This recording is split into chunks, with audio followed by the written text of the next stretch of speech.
അത് നിങ്ങൾ എല്ലാ ദിവസവും ചോദിക്കണ്ട. നിങ്ങൾ എന്നിട്ട് വിസ്മയം എന്താണെന്ന് നിങ്ങൾ തന്നെ തീരുമാനിക്കുക. വിസ്മയം എന്താണെന്ന് എന്നിട്ട് പറയാം ആ വിസ്മയം നടന്നില്ല എന്ന് പറയാം. ഞങ്ങൾ വല്ലതും പറഞ്ഞ കാര്യമാണോ? കേരള കോൺഗ്രസ് മാണി ഗ്രൂപ്പ് ഞങ്ങളുടെ കൂട്ടത്തിലേക്ക് വരുമെന്ന് ഞങ്ങൾ ആരെങ്കിലും പറഞ്ഞോ? ഒരാളും പറഞ്ഞിട്ടില്ല. ഞങ്ങളാരും പറഞ്ഞിട്ടില്ല. അവിടെ അല്ല, അത് വിസ്മയം പറഞ്ഞാൽ പിന്നെ വിസ്മയം ഉണ്ടാവോ? ഈ കഴിഞ്ഞ 2 ദിവസങ്ങളിൽ രാഷ്ട്രീയ കേരളം ഏറ്റവും കൂടുതൽ ചർച്ച ചെയ്തിരുന്ന വിഷയം ജോസ് കെ മാണി LDF വിട്ട് UDFിലേക്ക് പോകുമോ എന്നുള്ളതായിരുന്നു. മലയാളത്തിലെ ഏതാണ്ട് എല്ലാ പ്രമുഖ മാധ്യമങ്ങളും, പ്രത്യേകിച്ച് വാർത്താ ചാനലുകൾ, ജോസ് കെ മാണി UDFിലേക്ക് ഇതാ പോയി എന്നൊരു പ്രതീതിയാണ് ഈ കഴിഞ്ഞ ആഴ്ച നാം കേട്ടത്. ഏതാണ്ട് ജോസ് കെ മാണി 70% അല്ലെങ്കിൽ പോട്ടെ 80% LDFിൽ നിന്ന് വിട്ടു എന്ന് ഉറപ്പിച്ചിരിക്കുന്ന അവസരത്തിൽ അദ്ദേഹം ദുബായിലായിരുന്നു.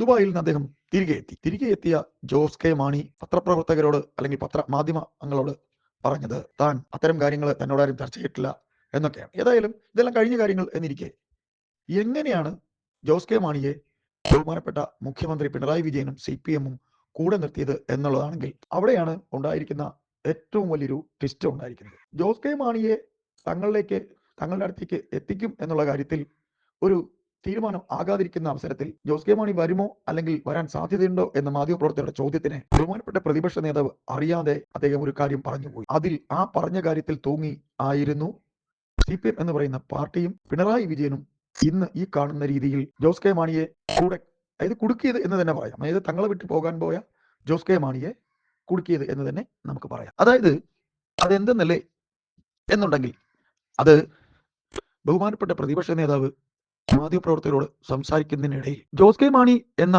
നേതാവിനെ LDF കൂടെ നിർത്തിയിട്ട് അദ്ദേഹത്തിന്റെ മഹാനായ പിതാവിന്റെ പേരിൽ ഒരു സ്മാരക മന്ദിരം പണിത് എടുക്കുന്ന കാര്യത്തിൽ അമാന്തം കാണിച്ച LDF ആണ് എന്ന് പറഞ്ഞുകൊണ്ട് മുഖ്യമന്ത്രി പിണറായി വിജയനെയും അവരുടെ പാർട്ടിയെയും ഒക്കെ തന്നെ സംസ്ഥാന സർക്കാരിനെ കുറ്റപ്പെടുത്തി.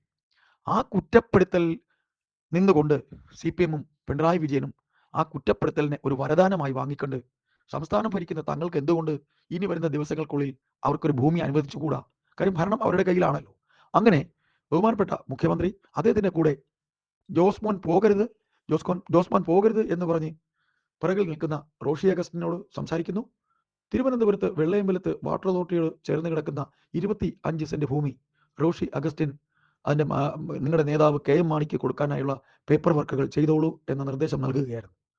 അപ്പോൾ ഇതൊന്നും തന്നെ UDF വൃത്തങ്ങൾ അറിഞ്ഞോ എന്നുള്ള കാര്യം അറിയില്ല.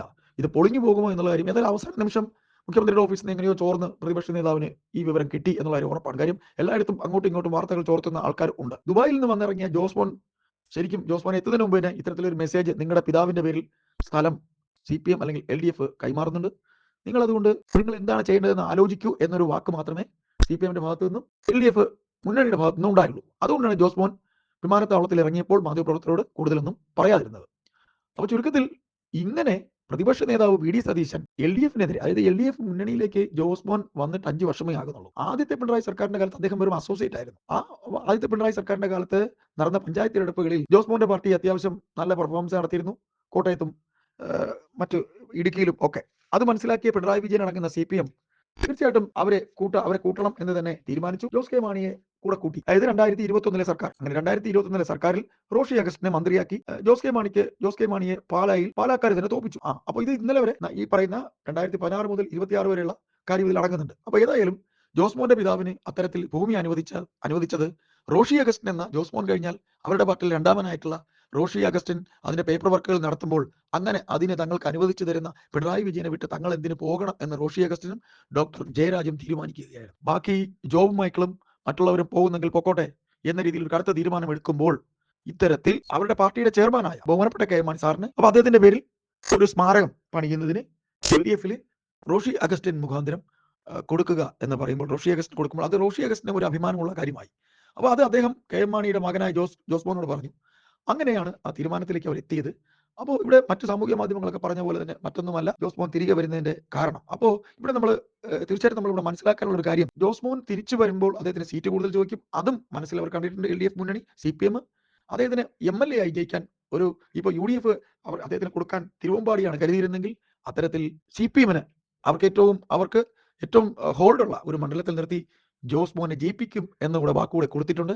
അപ്പോൾ ഇതുവരെ തന്റെ പിതാവിനെ നോക്കാത്തവനായിരുന്നു, തനിക്കൊരു അദ്ദേഹത്തിന് ഒരു പേരുദോഷം ഉണ്ടായിരുന്നു എന്നുണ്ടെങ്കിൽ ബഹുമാനപ്പെട്ട പ്രതിപക്ഷ നേതാവിന്റെ അറിയാതെയുള്ള ഒരു പരാമർശം രാഷ്ട്രീയമായിട്ട് ഈ പറയുന്ന LDF-നെ അദ്ദേഹം ഒന്ന് ആക്ഷേപിക്കാൻ ശ്രമിച്ചത് തിരിഞ്ഞു വരുമെന്ന്, അല്ലെങ്കിൽ ബൂമറാങ്ങായി വരുമെന്ന് അദ്ദേഹം ഒരിക്കലും ചിന്തിച്ചില്ല. ഇനി എന്തായാലും VD സതീശന്റെയോ അല്ലെങ്കിൽ PK കുഞ്ഞാലിക്കുട്ടിയുടെയോ അല്ലെങ്കിൽ അവരുടെ മുന്നണിയിൽ മറ്റ് ആരുടെയും പിറകെ അദ്ദേഹത്തിന് പോകേണ്ട കാര്യമില്ല.